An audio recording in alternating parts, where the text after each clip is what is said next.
है कृपया इस वीडियो को किसी पार्टी का कार्यकर्ता बनकर मत देखिए। आप भले विश्व के किसी भी राजनीतिक दल से संबंधित होंगे, लेकिन इस वीडियो को एक आम भारतीय बनकर देखेंगे तो आपको इस वीडियो का महत्व समझ में आएगा। विनय दुबे ने आज तक किसी पार्टी की चाटुकारिता नहीं की है। किसी नेता के अड़ुए सहला के विनय दुबे यहाँ तक नहीं पहुंचा है। मैं खुले तौर पर डंके की चोट पर अपनी बातें रखता हूं और शायद यही कारण है कि देश के अंदर मुझे इसी तरह के विचार के लिए जाना जाता है। जो भी कहूंगा मुंह पर कहूंगा, डंके की चोट पर कहूंगा, बुरा लगे तो लगे। मुंबई के अंदर अभी कुछ दिन पहले इंडिया गठबंधन का बैठक हुआ। अभी एक राष्ट्रीय पार्टी के राष्ट्रीय प्रवक्ता से मेरी फोन पर बात हो रही थी। मैंने उनसे कहा कि भैया आपको दलितों से और मुसलमानों से क्या दिक्कत है कि आप उनके जो प्रतिनिधित्व हैं, खास तौर पर जब आपकी विचारधारा एक है कि आपको नरेंद्र मोदी भारतीय जनता पार्टी की सांप्रदायिक ताकतों को रोकना है और उससे भी बढ़कर इस देश को जो संविधान को खत्म किया जा रहा है उसे रोकना है, लोकतंत्र को बचाना है, तो आपको भारत से जुड़ना पड़ेगा। भारत का मतलब केवल राजनीतिक दल नहीं है।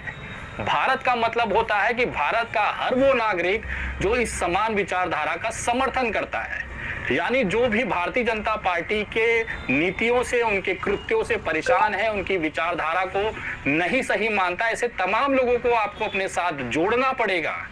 ये आपका चॉइस नहीं है, ये आपकी जिम्मेदारी है कि इंडिया अलायंस के अंदर उन तमाम राजनीतिक दलों को आपको लेना पड़ेगा। भले व्यक्तिगत तौर पर आप उससे नहीं, उनकी विचारधाराओं को नहीं पसंद करते हो या आपका आपसे दुश्मनी हो।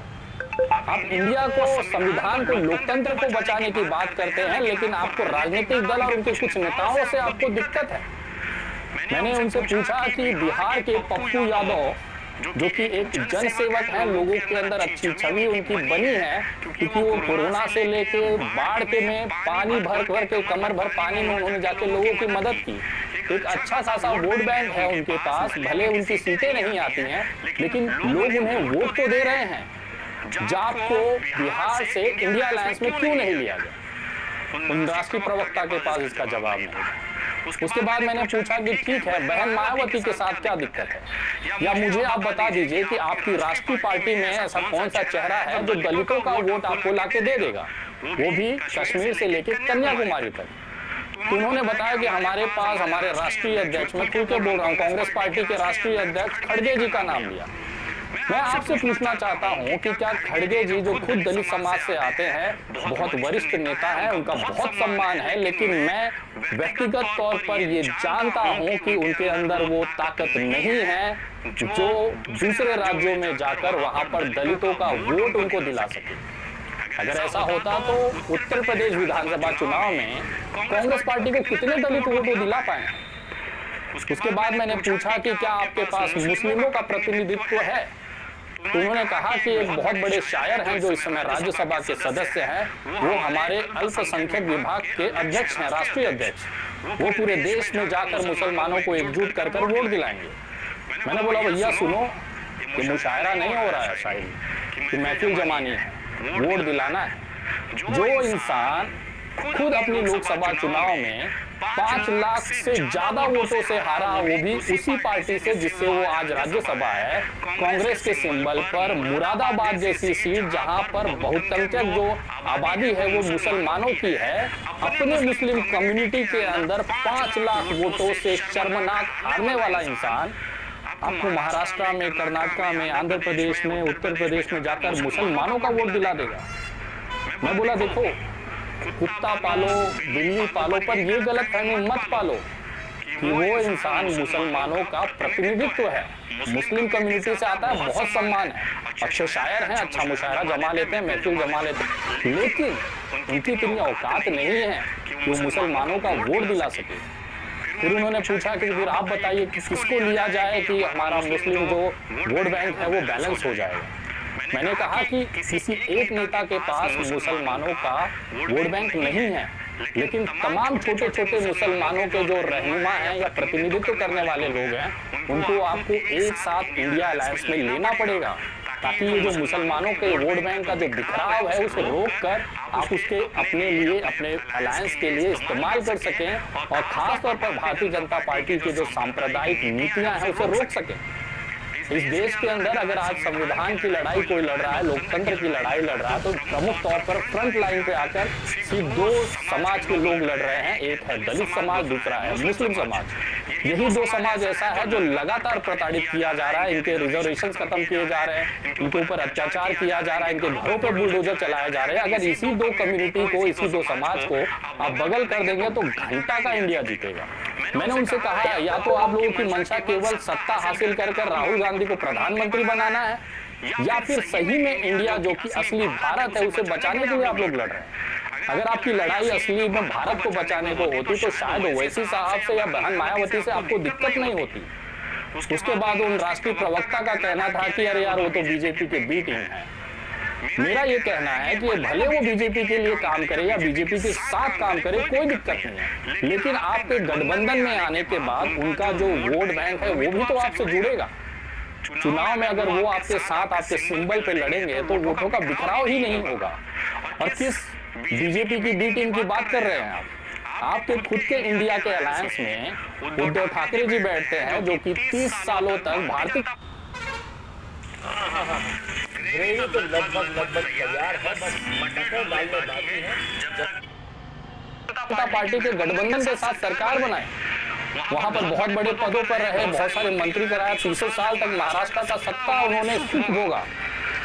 नीतीश कुमार जो खुद 20 सालों तक भारतीय जनता पार्टी के साथ अलायंस कर मुख्यमंत्री बने रहे, ये इंसान आपको चल जाएंगे अलायंस के अंदर। लेकिन जो इंसान मुसलमानों की बात कट्टरता के साथ रखता है, मुसलमानों को लेकर जमीनी स्तर पर लड़ता है, उनके कार्यकर्ता हमेशा से आक्रामक भूमिका में रहते हैं, ऐसे युवाओं को आपको साथ में लेने पे इंडिया अलायंस का क्या नुकसान है? उनका ये कहना था कि हमारे पास समाजवादी और अखिलेश यादव जैसा चेहरा है जो मुसलमानों को एक साथ ले लेगा। फिर मैंने उनसे पूछा कि भैया जब इतना ही बड़े ताकतवर मुसलमान चेहरा है तो अपने घर की खुद की आजमगढ़ की सीट लोकसभा उपचुनाव में कैसे हार गए? वहां पे तो मुस्लिम यादव का जो समीकरण है बहुत तगड़ा था। उसके बाद भी दिनेश लाल निरहुआ आपको हरा कर चला जाता है आपके गढ़ में आकर। अगर मुसलमानों का इतना ही आपके ऊपर विश्वास है तो वो कम क्यों होता जा रहा है? मैंने उस माननीय राष्ट्रीय प्रवक्ता को हाथ जोड़कर बड़ी विनम्रता के साथ कहा कि भैया आप बहुत बड़ी गलतफहमी में हो। समाजवादी पार्टी का जो मुसलमान वोट बैंक है ना वो धीरे धीरे खिसक गया है। तो मुसलमान जो मुलायम सिंह यादव के साथ जुड़े थे ना वो अखिलेश यादव के साथ उतने कंफर्टेबल नहीं है। जब बात अखिलेश यादव और समाजवादी पार्टी की चल रही थी तो मैंने उन राष्ट्रीय प्रवक्ता को थोड़ा सा आईना दिखा दिया। मैंने उनसे कहा कि कभी उत्तर प्रदेश जाइएगा तो जरा किसी मुसलमान को पकड़ के पूछिएगा कि क्या समाजवादी की पार्टी के साथ है। वो यही कहेगा कि हमारी मजबूरी है, इसके अलावा हम जाएं कहाँ, हमारे पास ऐसा कोई विकल्प ही नहीं है कि हमें दूसरी पार्टियों की तरफ जाना पड़े। अगर हमें सही में अच्छा विकल्प मिलेगा तो हम क्यों नहीं जुड़ेंगे। और रही बात अखिलेश यादव और समाजवादी पार्टी की, तो उस समय वो कहाँ थे जब आजम खान के ऊपर 100 से ज्यादा मुकदमे डाले गए? ये उस समय कहाँ चले गए थे जब आजम खान के ऊपर जेल डाला था, उनके परिवार के सदस्यों को, उनके बेटे को, उनकी पत्नी को उठा के जेलों में ठूसा गया था? तब ये समाजवादी और आजम खान के साथ रहने वाले जो उनको अपना बताते हैं ऐसे तमाम लोग गायब हो चुके थे। उसमें माननीय अखिलेश यादव भी थे। उत्तर प्रदेश का मुसलमान ये मानता है कि आजम खान को बहुत पहले जेल से छुड़ाया जा सकता था अगर अखिलेश यादव जी ने उनका साथ दिया होता। लेकिन अखिलेश यादव ने आजम खान का साथ नहीं दिया। शायद यही कारण था कि वो इतने तकलीफों में, इतने दिनों तक वो जेल में बंद रहे। आजम खान की आज जो भी न्यायिक जीत है वो केवल आजम खान के प्रयास की है, उनकी व्यक्तिगत लड़ाई की वजह से है। उसमें अखिलेश यादव का योगदान शून्य है। ये बात मेरी नहीं है, ये उत्तर प्रदेश के किसी भी मुसलमान को जाकर आप पूछ लीजिए, उसका यही कहना है। केवल मुसलमानों के पास सही में कोई प्रतिनिधित्व नहीं है। उनकी मजबूरी है कि भाजपा को वो वोट नहीं कर सकते, लेकिन इसके बदले उनके सामने जो भी विपक्षी दल होता है उसको ये वोट करते हैं। उनका ये कहना था कि हमारे दिल्ली में अरविंद केजरीवाल है जिनको पूरा मुस्लिम वोट बैंक वोट देता है, मुसलमान पूरा आम आदमी पार्टी को वोट देता है। मैंने भी उनसे यही कहा कि देता है क्योंकि उनके पास विकल्प नहीं है। अगर सही विकल्प उनको मिले तो ये किसी पार्टी को पूछे तक नहीं। अगर इनके अंदर एकजुटता है, अगर मुसलमानों के अंदर एकजुटता आ जाए ना तो कोई राजनीतिक दल जो कि सेक्युलर विचारधारा रखते हैं कभी टिक नहीं पाएंगे। ये अपने मजबूरी में किसी पार्टी को वोट देते हैं। फिर मैंने उनसे पूछा कि जरा दिल्ली दंगों में मुसलमानों के ऊपर हुए अत्याचार पे जब अरविंद केजरीवाल चुप्पी साधे हुए थे तो उस समय दिल्ली के जो मुस्लिम थे, और आज भी ये चीज, ये सवाल उनके अंदर जज्बा है, उनके अंदर जिंदा है कि जब दिल्ली जल रही थी, मुसलमानों को घरों में घुस के मारा जा रहा था, तो यही हमारे रहनुमा आम आदमी पार्टी के अरविंद केजरीवाल कहीं दिखाई नहीं दे रहे थे। मुसलमान एक लौता अकेला पड़ रहा था, अपनी लड़ाई खुद लड़ रहा था। आज भी सैकड़ों युवा मुस्लिम समाज के इन दंगों के कारण तिहाड़ जेल में बंद है। कौन सा आवाज अगर अरविंद केजरीवाल ने या फिर अखिलेश यादव ने उठा लिया? ये वो सवाल थे जिससे राष्ट्रीय प्रवक्ता जी तिलमिला गए, उनके पास जवाब नहीं था। मैंने कहा उनसे कि मैं एक छोटा सा सामाजिक कार्यकर्ता हूँ, मेरे सवालों के जवाब आपके पास नहीं है। सोचिए उस समय जब करोड़ों दलित समाज, करोड़ों मुस्लिम समाज आपसे यही सवाल पूछेगा तो आप उसे क्या जवाब देंगे? एक शायर मुसलमानों का रहनुमा नहीं है, एक दलित नेता हो सकते हैं लेकिन दलितों के रहनुमा नहीं है। जब भी दलितों का नाम लिया जाता है तो माननीय कांशीराम जी सबसे पूजनीय है, उसके बाद अगर किसी का नाम आता है तो वो आता है बहन मायावती का। आज भी ये नियम है, दलितों के अंदर ये भावनाएं हैं कि भले चाहे जो स्थिति में रहे, मायावती जी या बसपा जो कहेगी, हाथी के अलावा उनके कोई भी बटन नहीं दबना है। जब ये स्थिति दलितों की आप जान रहे हैं, उसके बावजूद भी राम गोपाल यादव, चाहे लालू प्रसाद यादव, ऐसे तमाम लोग मायावती का बार बार इंसल्ट इसलिए कर रहे हैं, उनको पता है कि ये वोट बैंक का बिखराव होगा तभी इंडिया अलायंस को फायदा मिलेगा। तो कृपया अपने जो अलायंस का, जो इंडिया अलायंस का स्लोगन है कि जुड़ेगा भारत, इसको कृपया आप बदल दीजिए, क्योंकि आप भारत जोड़ने के लिए नहीं बैठे हैं। मुझे ऐसा लग रहा है केवल अपने राजनीतिक स्वार्थों को पूरा करने के लिए, सत्ता हासिल करने के लिए आप तमाम लोगों ने ये गठबंधन बनाया है, जिसका खामियाजा आगामी चुनाव में ये देश भुगतेगा। अगर आप सही में इंडिया को बचाना चाहते हैं, भारत को बचाना चाहते हैं, तो आपको पप्पू यादव को भी साथ लेना होगा, आपको मायावती को भी साथ लेना होगा, मुसलमानों के सबसे बड़े चेहरे इस देश के अंदर MIM के ओवैसी साहब को भी आपको साथ में लेना होगा, उत्तर प्रदेश के सबसे युवा क्रांतिकारी नेता चंद्रशेखर आजाद रावण को भी आपको साथ में लेना होगा। ये तमाम वो चेहरे हैं जिनके लिए बिना ये इंडिया पूरा ही नहीं होगा। लड़ाई केवल राजनीतिक मत रखिए। अगर तुम इतना ही जानते हो मैच के बारे में, टीम बना लो। देश का हर नागरिक आपकी तरफ उम्मीद बनकर देख रहा है, उम्मीद की नजरों से देख रहा है कि शायद अब इस तरह की नफरती सोचों को खत्म किया जा सकता है। हम जब सारे पार्टी के कार्यकर्ता, सारे पार्टी के लोग जब एक साथ कार्यकर्ता नीचे जमीनी स्तर पर, ये जनता अगर आपके साथ आकर खड़ी होने में कोई दिक्कत महसूस नहीं कर रही है, तो आप लोगों को एक नेता को दूसरे नेता के साथ खड़े होने में क्या दिक्कत है? जाइए ना 10 लोगों का टीम बनाकर मायावती जी के पास कि बहन जी गलती हुई, आपको आना पड़ेगा, हम यहीं बैठेंगे जब तक आप आएंगे। क्या मायावती जी का दिल इतना छोटा है कि आपके इस आग्रह पर वो नहीं आएंगी? कभी कभी एक कदम आगे बढ़ाने से चीजें बदल जाएंगी, भविष्य बदल सकता है। तो वो एक अकड़ अपने अंदर मत रखिए। आपको ओवैसी को लेने में मेरे हिसाब से कोई हिचक नहीं होनी चाहिए। अगर आपका सही में मुद्दा जो है, जो विश्वास है, कि आपका सही में जो विजन है वो भारतीय जनता पार्टी को और 2024 के लोकसभा चुनाव में सांप्रदायिक और नफरती ताकतों को अगर रोकना ही आपका असली मुद्दा है, असली विचारधारा है, तो आपको इन तमाम लोगों को साथ में लेना होगा। आप इस तरह से दलितों को और मुसलमानों को अलग भारत से नहीं कर सकते। ये भारत का वो अभिन्न हिस्सा है जो 50% से ज्यादा वोट बैंक रखता है और इसके दम पर सरकारें हिलती हैं। आप इनको केवल इसलिए नाराज कर सकते हैं, इनके केवल इसलिए उनको नजरअंदाज कर सकते हैं कि इनके पास कोई उचित प्रतिनिधित्व नहीं है। चलिए, दलितों में तो बहन मायावती जी भी हैं, लेकिन मुसलमानों का क्या? जब बुलडोजर चलता है तो नेता चुप, जब इनके लड़कों को हत्याएं कर दी जाती है तो नेता चुप, जब इनके लोगों को मारा जाता है तो नेता चुप, जब इनके मस्जिदों के सामने मुजरा किया जाता है तो नेता चुप, इनके घरों की औरतों का बुर्खा खींचा जाता है, हिजाब पर सवाल उठाया जाता है तो नेता चुप। लेकिन जब वोट आना होता है तो मुसलमान जाएगा कहाँ? अगर ये मुसलमान कहीं नहीं जाए और इसने केवल वोट देना बंद कर दिया कि हमें वोट ही नहीं देना है, तब क्या होगा? आपको अंदाजा है, पिछले 5 चुनाव में ADR और NEW की रिपोर्ट है उसकी रिपोर्ट के हिसाब से 1,24,00,000 से ज्यादा नोटा का बटन दबाया गया है। मतलब 1,24,00,000 ऐसे लोग हैं जो धीरे धीरे इस चुनाव से दूर होना चाहते हैं। वो वोट देने आएंगे लेकिन किसी को नहीं देंगे। None of the above NOTA को वोट देकर चले जाएंगे। उनका ये विरोध है। अगर ये विरोध लोगों के अंदर, राजनीतिक दलों के अंदर विश्वास को कमी करता हुआ दिखा रहा है तो कहीं ना कहीं ये राजनीतिक दलों का एक सबसे बड़ी कमी है।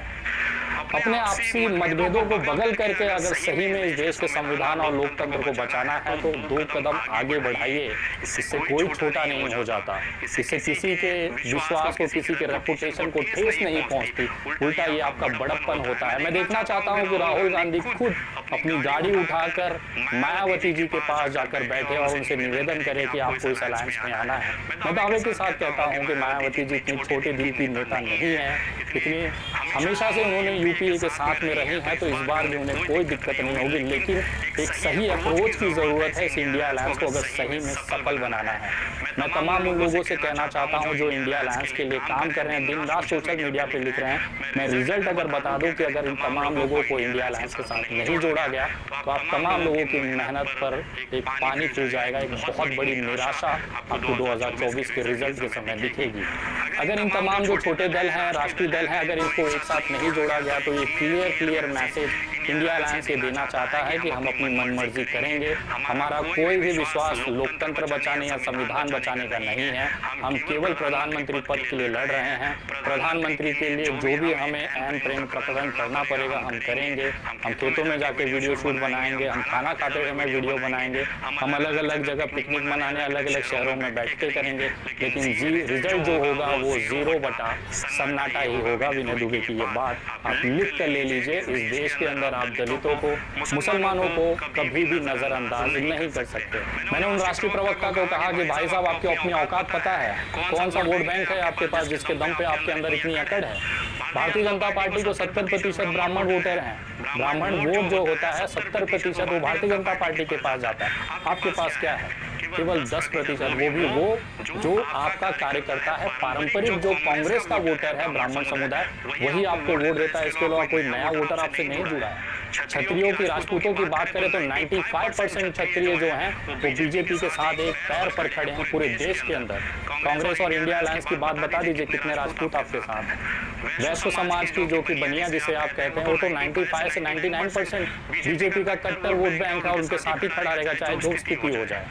उसके बाद आप आ जाइए कायस्थ समाज, ये पूरा का पूरा 95% कायस्थ समाज जो है वो बीजेपी का वोट बैंक है। अगर आप पिछड़ों की बात करें तो 30% से ज्यादा जो पिछड़ा वोट बैंक है उसमें बीजेपी ने 2023 तक सेंध लगा चुकी है, जिसमें आपको राजभर हैं, निषाद हैं, उसके बाद में यादव हैं। आप किसी भी उत्तर प्रदेश के 10 यादवों से पूछेंगे तो उसमें 3 आपको भाजपा ही मिलेंगे जो भाजपा का झंडा उठा के दिन रात समाज में मेहनत कर रहा है, उनको जिताने की कोशिश कर रहा है।